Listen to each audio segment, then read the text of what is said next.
राम जन्म की कथा। एक समय की बात है, अयोध्या के महाराज दशरथ ने पुत्र प्राप्ति के लिए यज्ञ रखा। इस यज्ञ के लिए राजा दशरथ ने अपनी चतुरंगिनी सेना को काले कान वाले घोड़े को छोड़ने का आदेश भेजा। उनकी इच्छा थी कि इस महान यज्ञ में हर कोई शामिल हो, इसलिए राजा ने सभी ऋषि मुनियों व विद्वान पंडितों को आमंत्रण भेजा। निर्धारित दिन पर महाराज दशरथ अपने दोस्त गुरु वशिष्ठ, ऋग ऋषि व अन्य विद्वानों के साथ यज्ञ मंडप में पहुंचे। इसके बाद विधिवत रूप से यज्ञ की शुरुआत हुई। मंत्र उच्चारण और पाठ जैसे सभी विधि विधान के साथ कुछ घंटों में यज्ञ पूरा हुआ। राजा दशरथ ने फिर सभी ब्राह्मणों, विद्वानों व अतिथियों को उपहार में धन और गाय आदि देकर आदरपूर्वक विदा गया। उस यज्ञ में प्रसाद के रूप में खीर बनी थी।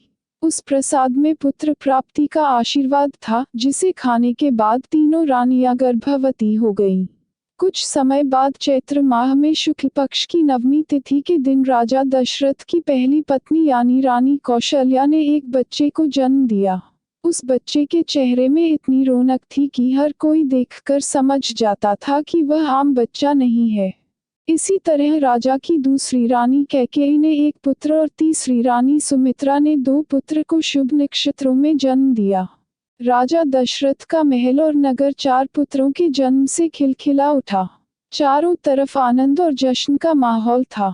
पूरी प्रजा खुशी से गा व झूम रही थी। इस खुशी को देखकर देवता भी फूलों की वर्षा करने लगे। इस जश्न में शामिल होने के लिए कई ब्राह्मण भी पहुंचे और राजा दशरथ के बेटों को आशीर्वाद दिया। खुशी से झूम रहे राजा दशरथ ने ब्राह्मणों को खूब दान दिया। फिर अपनी खुशी जाहिर करने के लिए उन्होंने प्रजा व दरबारियों में भी धन, रत्न और आभूषण बंटवाए।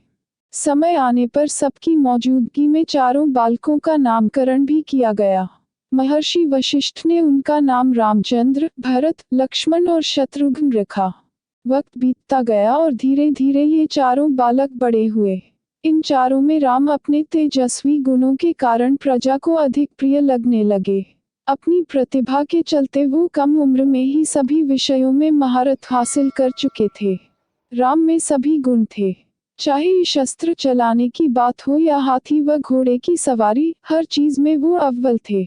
साथ ही वो माता पिता व गुरुओं का भी खूब सम्मान करते थे। उनके गुणों के कारण बाकी के 3 भाई भरत, लक्ष्मण और शत्रुघ्न भी उनसे काफी कुछ सीखते थे। जब भी महाराज अपने चारों पुत्रों को एक साथ देखते उनका मन आनंद से भर उठता था। राम में मौजूद गुणों के कारण उन्हें श्री राम और भगवान राम तक कहा जाने लगा। आगे चलकर राम के जीवन पर 2 पवित्र ग्रंथ लिखे गए, रामचरितमानस और रामायण।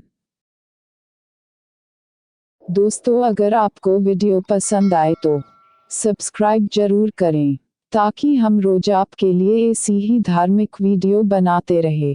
जय सिया राम।